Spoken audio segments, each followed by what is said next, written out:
আজ আমাদের বাড়ি ভীষণ ব্যস্ততা, কারণ আজ আমার বাবার বন্ধু আসছে অস্ট্রেলিয়া থেকে, মেলবোর্ন থেকে। এবং বাবা সকালবেলায় বাজারে গিয়েছিল, কই মাছ এনেছে, ইলিশ মাছ এনেছে এবং চুনো মাছ এনেছে, যেটা মোরলা মাছ।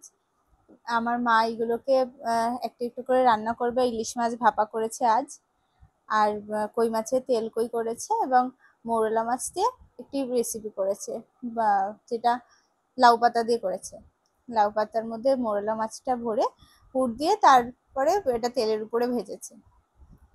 এটা আপনাদেরকে তেল কই দেখানো হচ্ছে, যেটা অলরেডি আমাদের কমপ্লিট হয়ে গেছে। এরপরে মা ওই যে মোরলা মাছের রেসিপিটার কথা বললাম ওইটা করছে। আপনাদের অল্প একটু ছোট। আমার মা আজ খুব খুশি, কারণ আমার রান্নার খুবই প্রশংসা পেয়েছে। তা ওই আঙ্কেলরা অনেক প্রশংসা করেছে মায়ের রান্নার। তেলকইটা, তারপরে মোরলা মাছ এবং ইলিশ মাছ তিনটেই খুব সুন্দর হয়েছিল খেতে। ওনারা বলেছেন, মাকে অনেক প্রশংসা করেছেন। তো আপনারা পাশে থাকুন, আমাদের চ্যানেলটা একটু সাবস্ক্রাইব করে দেবেন। ভালো থাকবেন সবাই। নমস্কার।